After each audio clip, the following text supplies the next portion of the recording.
Welcome to the channel. In today's video, we will see how to configure Webmail to your Bitrix24 account. So, first of all, you have to click on Webmail section.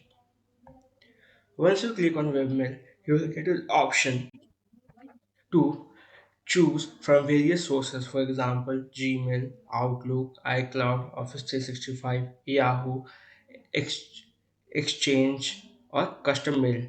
So, for example, you choose a custom mail.